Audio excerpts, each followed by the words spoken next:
Perfect. তোমার experience তো অনেক ভালো, আর আমাদের জবের জন্য তুমি একজন ভালো ক্যান্ডিডেট। জি, আমারও খুব ভালো লাগবে আপনাদের জন্য কাজ করতে পারলে। আর তাছাড়া জানেন, আমি কিন্তু স্যারের অনেক বড় ফ্যান।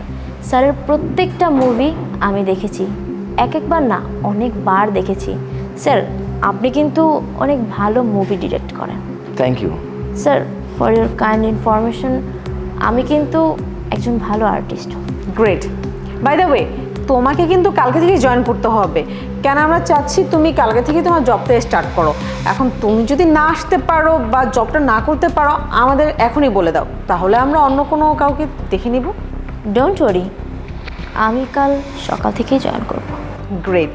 আচ্ছা, তুমি কিছু জিজ্ঞেস করতে চাও? যদি চাও তাহলে তুমি জিজ্ঞেস করতে পারো। না না, আমি কোনো কিছু জিজ্ঞেস করতে চাই না, তুমি একটু আমার সাথে এদিকে আসো তো। আচ্ছা ঠিক আছে, চলো।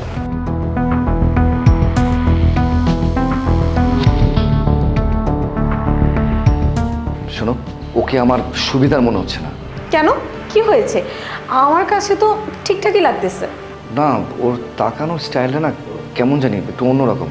আমার মনে হচ্ছে ও আমার সাথে ফ্লার্ট করার চেষ্টা করছে।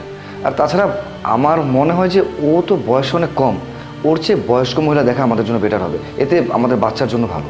ও আচ্ছা, তোমার প্রবলেম হলো ও অল্প বয়সী আর দেখতে সুন্দর, তাই তো?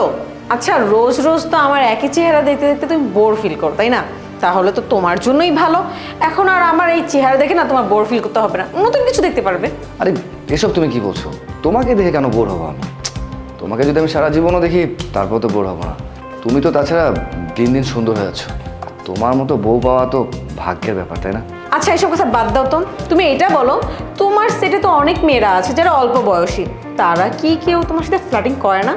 কি যে বলো না তুমি, আমি সবার সাথে মোটামুটি ডিস্টেন্স মেনটেন করেই চলি। আর তাছাড়া তোমার যদি আমার প্রতি বিশ্বাস না থাকে তাহলে আমাদের মধ্যে কোনো কিছুই নেই। আচ্ছা ঠিক আছে, তোমাকে এত চিন্তা করতে হবে না, আমি কালকে ওকে সব বুঝিয়ে দিব, ঠিক আছে? আচ্ছা ঠিক আছে, চল।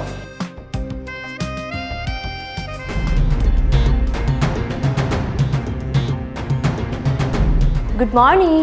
Good morning. কী ব্যাপার, কোথাও যাচ্ছেন নাকি?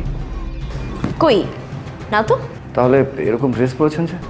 এই ড্রেস তো আমি আপনার জন্য পরেছি। কেমন লাগছে আমায়?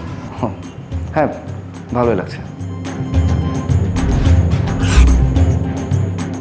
আপনাকেও কিন্তু এই ড্রেসে অনেক সুন্দর লাগছে। Thank you. আচ্ছা, আপনি যদি আমার সাথে ড্রিঙ্কস করেন তাহলে মেবি আপনার অনেক ভালো লাগবে, তাই না? সরি, আমি ড্রিঙ্কস করি না। ও আচ্ছা, তাই নাকি? তাহলে তো খুব ভালোই হলো। আমার সাথে একবার চাইলে কিন্তু ট্রাই করে দেখতে পারেন, আপনার অনেক ভালো লাগবে, ট্রাস্ট মি। বাচ্চাকে দুধ খাইয়েছেন? হ্যাঁ, ওকে আমি দুধ খাইয়ে দিয়েছি, ইভেন সে তো ঘুমিয়েও পড়েছে। আপনার কী লাগবে আপনি সেটা বলুন। আমার কোনো কিছুই লাগবে না। দেখুন, আপনাকে আমি আগেই বলেছি যে আমি কিন্তু একজন আর্টিস্ট, সো হিরোইন হওয়ার ইচ্ছাটা কিন্তু আমার অনেক আগে থেকেই। আর যেহেতু আপনি একজন ডিরেক্টর, তাই আপনি যদি আপনার সিনেমা আমাকে চান্স দেন, আপনি যা চাইবেন বিনিময়ে আমি আপনাকে তাই দেব। দেখুন, যে কাজের জন্য এসেছেন সেই কাজ করুন। হ্যাঁ, সেটা তো আমি অবশ্যই করছি, কিন্তু আমি আপনার জন্য কিছু করতে চাই।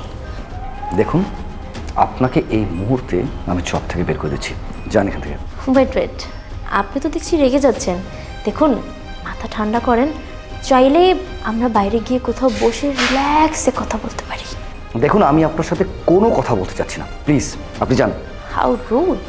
ওকে, চিল, আমি চলে যাচ্ছি, বাই।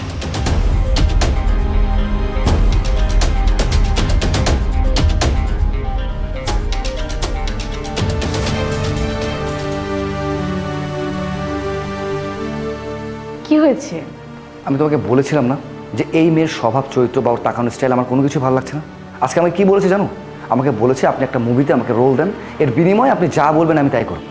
কেন? এতে আমি খারাপ কিছুই দেখতেছি না, এটা তোমার জন্য নর্মাল না? তোমাকে তো প্রায় সময় মেয়েরা এরকম অফার করেই থাকে। নর্মাল? এটা আমার জন্য মোটেও নর্মাল বিষয় না। শোনো, এটা অন্য কারোর জন্য নর্মাল বিষয় হতে পারে, বাট আমার জন্য না। আসলে এখানে হচ্ছেটা কি বলো তো?